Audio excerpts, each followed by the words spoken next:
Hi every one. ഇന്ന് പ്രിലിംസിന് വേണ്ടിയിട്ടുള്ള 20ാമത്തെ ക്ലാസ്സാണ് ചെയ്യുന്നത്. ഇന്ന് നമ്മൾ SCRT ബുക്കാണ് പഠിക്കുന്നത്. അതുപോലെ തന്നെ ഇന്ന് 2 ക്ലാസ്സുകൾ ഇടും. 2 ക്ലാസ്സുകളും കാണാൻ ശ്രദ്ധിക്കുക. ഓക്കെ, ഒരു ക്ലാസ് കൂടെ ഇന്ന് ഇടും. പിന്നെ ഇന്ന് വീഡിയോ ടാസ്കോ വീക്ക്ലി ടാസ്കോ ഒന്നുമില്ല. കാരണം നമ്മൾ SCRT ബുക്ക് പെട്ടെന്ന് കംപ്ലീറ്റ് ചെയ്യാൻ വേണ്ടിയിട്ട് അതിന്റെ വർക്കിലാണ്. ബാക്കി കാര്യങ്ങളെല്ലാം നമുക്ക് കുറച്ച് കഴിഞ്ഞിട്ട് ചെയ്യാം. ആദ്യം നമുക്ക് എന്ത് ചെയ്യാം, SCRT വേഗം പെട്ടെന്ന് തന്നെ കംപ്ലീറ്റ് ചെയ്യാം. ഓക്കെ, അപ്പോൾ ഫസ്റ്റ് ക്വസ്റ്റ്യൻ നോക്കാം. ഇന്നത്തെ 1975 അടിയന്തരാവസ്ഥ കാലത്തെ ഇന്ത്യൻ പ്രസിഡന്റ് ആരായിരുന്നു? 1975 അടിയന്തരാവസ്ഥ കാലത്തെ ഇന്ത്യൻ പ്രസിഡന്റ് ആരായിരുന്നു എന്നാണ് ചോദിച്ചത്. ആൻസർ ഫക്രുദ്ദീൻ അലി അഹമ്മദ് ആയിരുന്നു. Okay, Fakhruddin Ali Ahmed. Next question നോക്കാം. തദ്ദേശ സ്വയംഭരണ സ്ഥാപനങ്ങൾ ഏതു ലിസ്റ്റിൽ ഉൾപ്പെടുന്നു എന്നാണ് ചോദിച്ചത്. തദ്ദേശ സ്വയംഭരണ സ്ഥാപനങ്ങൾ ഏത് ലിസ്റ്റിലാണ് ഉൾപ്പെടുന്നതെന്നാണ് ചോദിച്ചത്. Answer state list. ഓക്കെ, തദ്ദേശ സ്വയംഭരണ സ്ഥാപനങ്ങൾ സ്റ്റേറ്റ് ലിസ്റ്റിലാണ് ഉൾപ്പെടുന്നത്. നെക്സ്റ്റ് ക്വസ്റ്റ്യൻ നോക്കാം. മൗലികാവകാശങ്ങൾ ഭരണഘടനയുടെ എത്രാമത്തെ വകുപ്പിൽ പ്രതിപാദിക്കുന്നു? മൗലികാവകാശങ്ങൾ ഭരണഘടനയുടെ എത്രാമത്തെ വകുപ്പിലാണ് പ്രതിപാദിക്കുന്നതെന്നാണ് ചോദിച്ചത്. ആൻസർ 12 മുതൽ 35 വരെ എന്നതാണ്. ഓക്കെ, 12 മുതൽ 35 വരെയാണ്. ദേശീയ വിദ്യാഭ്യാസ ദിനം ആരുടെ ജന്മദിനമാണ്? ദേശീയ വിദ്യാഭ്യാസ ദിനം ആരുടെ ജന്മദിനമാണ് എന്നാണ് ചോദിച്ചത്. മൗലാന അബ്ദുൽ കലാം ആസാദ്. ഓക്കെ, മൗലാന അബ്ദുൽ കലാം ആസാദിന്റെ ജന്മദിനമാണ് ദേശീയ വിദ്യാഭ്യാസ ദിനം. അതിന്റെ ഡേറ്റ് ചോദിക്കുകയാണെങ്കിൽ നവംബർ 11. നവംബർ 11 ദേശീയ വിദ്യാഭ്യാസ ദിനം. മൗലാന അബ്ദുൽ കലാം ആസാദിന്റെ ജന്മദിനമാണ്. Next question. ഭരണഘടനാ നിർമ്മാണ സഭയിൽ എത്ര മലയാളി അംഗങ്ങൾ ഉണ്ടായിരുന്നു? ഭരണഘടനാ നിർമ്മാണ സഭയിൽ എത്ര മലയാളി അംഗങ്ങളായിരുന്നു ഉണ്ടായിരുന്നത്? 17.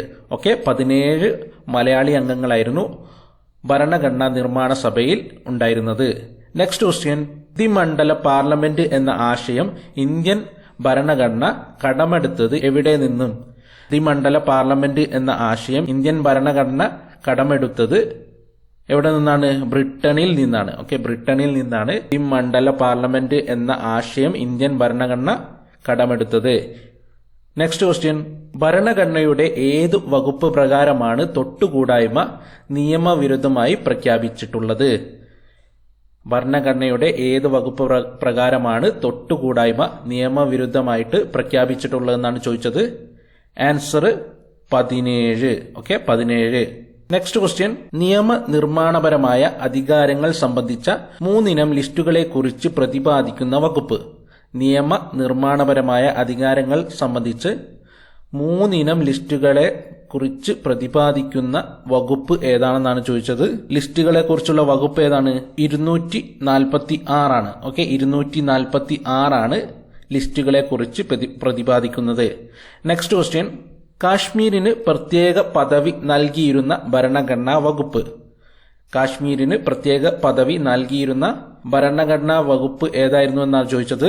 370 ആയിരുന്നു അല്ലെ, 370 ആയിരുന്നു. ഇപ്പൊ ഇല്ല. ഇനി നെക്സ്റ്റ് ക്വസ്റ്റ്യൻ. ഇന്ത്യൻ ഭരണഘടനയ്ക്ക് എത്ര പട്ടികകളാണ് ഉള്ളത്? എത്ര ഷെഡ്യൂൾസ് ആണ്, പട്ടികകളാണ് ഉള്ളത് എന്നാണ് ചോദിച്ചത്.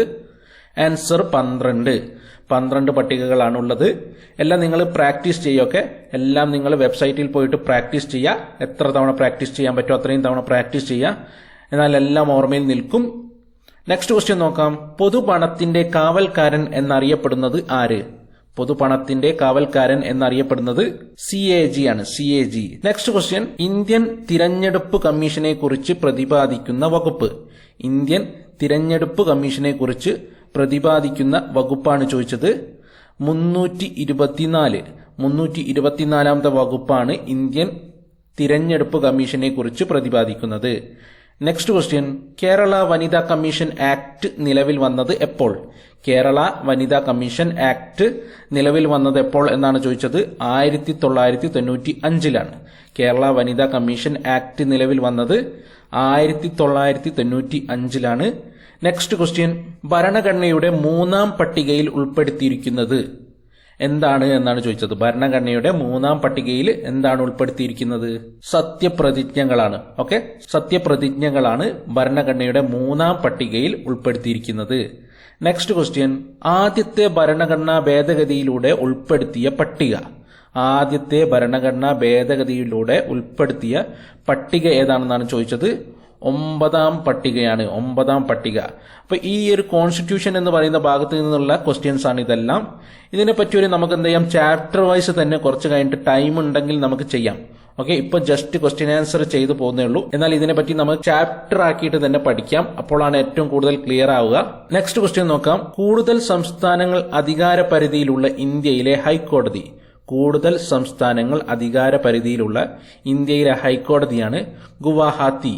ഓക്കെ, ഗുവാഹത്തി ഹൈക്കോടതിയാണ് കൂടുതൽ സംസ്ഥാനങ്ങൾ അധികാര പരിധിയിലുള്ള ഇന്ത്യയിലെ ഹൈക്കോടതി. Next question. ദേശീയ മനുഷ്യാവകാശ കമ്മീഷൻ രൂപീകരിച്ചതെന്ന്. ദേശീയ മനുഷ്യാവകാശ കമ്മീഷൻ രൂപീകരിച്ചത് എന്നാണ് ചോദിച്ചത്. 1993 ആണ്. ഓക്കെ, 1993 ദേശീയ മനുഷ്യാവകാശ കമ്മീഷൻ രൂപീകരിച്ചത്. 1993.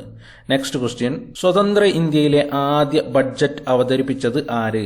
സ്വതന്ത്ര ഇന്ത്യയിലെ ആദ്യ ബഡ്ജറ്റ് അവതരിപ്പിച്ചത് ആര് എന്നാണ് ചോദിച്ചത്. R.K. ഷൺമുഖം ഷെഡ്ഡിയാണ്. Okay, R.K. ഷൺമുഖമാണ് സ്വതന്ത്ര ഇന്ത്യയിലെ ആദ്യ ബഡ്ജറ്റ് അവതരിപ്പിച്ചത്. Next question. രാജ്യസഭയിലേക്ക് എത്ര അംഗങ്ങളെയാണ് രാഷ്ട്രപതിക്ക് നാമനിർദ്ദേശം ചെയ്യാൻ കഴിയുന്നത്? രാജ്യസഭയിലേക്ക് എത്ര അംഗങ്ങളെയാണ് രാഷ്ട്രപതിക്ക് നാമനിർദ്ദേശം ചെയ്യാൻ കഴിയുന്നത് എന്നാണ് ചോദിച്ചത്. ആൻസർ 12. 12 അംഗങ്ങളെയാണ് രാജ്യസഭയിലേക്ക് രാഷ്ട്രപതിക്ക് നാമനിർദ്ദേശം ചെയ്യാൻ പറ്റുന്നത്. ഓക്കെ, 12. Next question. രാജ്യസഭയുടെ അധ്യക്ഷൻ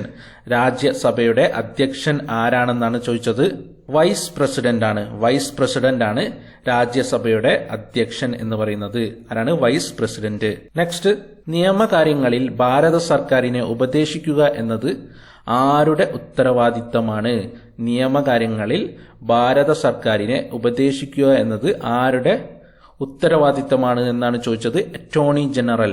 അറ്റോർണി ജനറലിന്റെ ഉത്തരവാദിത്തമാണ് നിയമകാര്യങ്ങളിൽ ഭാരത സർക്കാരിനെ ഉപദേശിക്കുക എന്നത്. Attorney general. Next question. Supreme കോടതി ചീഫ് ജസ്റ്റിസായ ആദ്യ മലയാളി. സുപ്രീം കോടതി ചീഫ് ജസ്റ്റിസായ ആദ്യ മലയാളി ആരാണെന്നാണ് ചോദിച്ചത്. ആൻസർ KG ബാലകൃഷ്ണൻ എന്നതാണ്. ഓക്കെ, KG ബാലകൃഷ്ണനാണ് സുപ്രീം കോടതി ചീഫ് ജസ്റ്റിസായ ആദ്യ മലയാളി.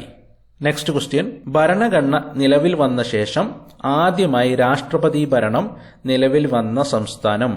ഭരണഘടന നിലവിൽ വന്ന ശേഷം ആദ്യമായി രാഷ്ട്രപതി ഭരണം നിലവിൽ വന്ന സംസ്ഥാനം ഏതാണെന്നാണ് ചോദിച്ചത്. ആൻസർ പഞ്ചാബ്. പഞ്ചാബാണ് ഭരണഘടന നിലവിൽ വന്നതിന് ശേഷം ആദ്യമായിട്ട് രാഷ്ട്രപതി ഭരണം നിലവിൽ വന്ന സംസ്ഥാനം. Next question. കേരളത്തിൽ നിന്നുള്ള രാജ്യസഭാ അംഗങ്ങളുടെ എണ്ണം. കേരളത്തിൽ നിന്നുള്ള രാജ്യസഭാ അംഗങ്ങളുടെ എണ്ണമാണ് ചോദിച്ചത്. 9 അംഗങ്ങളാണ് കേരളത്തിൽ നിന്നു രാജ്യസഭയിലേക്കുള്ളത്. ഓക്കെ, 9. Next question. ലോക്സഭാ സ്പീക്കറായ ആദ്യ വനിത. ലോക്സഭാ സ്പീക്കറായ ആദ്യ വനിത ആരായിരുന്നു എന്നാണ് ചോദിച്ചത്. മീര കുമാറാണ്. മീര കുമാറാണ് ലോക്സഭാ സ്പീക്കറായ ആദ്യ വനിത. Okay, Meera Kumar. Next question നോക്കാം. ഓർഡിനൻസ് പുറത്തിറക്കാൻ അധികാരമുള്ളത് ആർക്ക്? ഓർഡിനൻസ് പുറത്തിറക്കാൻ അധികാരമുള്ളത് ആർക്കൊക്കെയാണെന്നാണ് ചോദിച്ചത്. ആൻസർ പ്രസിഡന്റിനും ഗവർണറിനുമാണ്. ഓക്കെ, പ്രസിഡന്റിനും ഗവർണറിനുമാണ് ഓർഡിനൻസ് പുറത്തിറക്കാനുള്ള അധികാരമുള്ളത്. President and governor. നെക്സ്റ്റ്. ആദ്യത്തെ EMS മന്ത്രിസഭ പിരിച്ചുവിട്ട വർഷമേത്? ആദ്യത്തെ EMS മന്ത്രിസഭ പിരിച്ചുവിട്ട വർഷം ഏതാണെന്നാണ് ചോദിച്ചത്. ആൻസർ 1959 ആണ്. ഓക്കെ, 1959 ആദ്യത്തെ EMS മന്ത്രിസഭ പിരിച്ചുവിട്ടത്. 1959. നെക്സ്റ്റ് ക്വസ്റ്റ്യൻ നോക്കാം. ഭരണഘടന അംഗീകരിച്ച ഔദ്യോഗിക ഭാഷകൾ ഏത് പട്ടികയിൽ ഉൾപ്പെടുത്തിയിരിക്കുന്നു? ഭരണഘടന അംഗീകരിച്ച ഔദ്യോഗിക ഭാഷകൾ ഉൾപ്പെടുത്തിയിട്ടുള്ള പട്ടിക ഏതാണെന്നാണ് ചോദിച്ചത്. ആൻസർ 8. 8ാമത്തെ പട്ടികയിലാണ് ഭാഷകളെ കുറിച്ച് പറയുന്നത്. Next question. ഒരു ബില്ല് മണി ബില്ലാണോ അല്ലയോ എന്ന് തീരുമാനിക്കുന്നത് ആര്? ഒരു ബില്ല് മണി ബില്ലാണോ അല്ലയോ എന്ന് തീരുമാനിക്കുന്നത് സ്പീക്കറാണ്. സ്പീക്കറാണ് ഒരു ബില്ല് മണി ബില്ലാണോ അല്ലയോ എന്ന് തീരുമാനിക്കുന്നത്. നെക്സ്റ്റ് ക്വസ്റ്റ്യൻ നോക്കാം. ഇന്ത്യയിൽ സാമ്പത്തിക വർഷം ആരംഭിക്കുന്നത് ഏത് ദിവസമാണെന്നാണ് ചോദിച്ചത്. ഏപ്രിൽ 1 ഏപ്രിൽ 1 ഇന്ത്യയിൽ സാമ്പത്തിക വർഷം ആരംഭിക്കുന്നത്. നെക്സ്റ്റ് ക്വസ്റ്റ്യൻ, പാർലമെന്റ് സമ്മേളനം വിളിച്ചു ചേർക്കേണ്ടത് ആര്? പാർലമെന്റ് സമ്മേളനം വിളിച്ചു ചേർക്കേണ്ടത് രാഷ്ട്രപതിയാണ്. ഓക്കെ, രാഷ്ട്രപതിയാണ് പാർലമെന്റ് സമ്മേളനം വിളിച്ചു ചേർക്കേണ്ടത്. അപ്പൊ നമ്മൾ 32ഓളം ക്വസ്റ്റ്യൻസ് ആണ് ഈ ഒരു വീഡിയോയിൽ പഠിച്ചിട്ടുള്ളത്. ഇന്ന് തന്നെ നെക്സ്റ്റ് വീഡിയോ വരും, അതായത് 21ാമത്തെ വീഡിയോ ഇന്ന് തന്നെ ഇട്ട് തരും. ഓക്കെ, ബാക്കി കാര്യങ്ങൾ ആ വീഡിയോയിൽ നമുക്ക് പഠിക്കാം. അപ്പൊ എല്ലാവരും പ്രാക്ടീസ് ചെയ്യുക, അല്ലെങ്കിൽ മറന്നുപോകും. എല്ലാം പ്രാക്ടീസ് ചെയ്യുക. നിങ്ങൾക്ക് എത്ര തവണ പ്രാക്ടീസ് ചെയ്യാൻ പറ്റുന്നോ അത്രയും തവണ പ്രാക്ടീസ് ചെയ്യുക. ഓക്കെ, അപ്പോൾ നമുക്ക് നെക്സ്റ്റ് ക്ലാസ്സിൽ കാണാം. താങ്ക്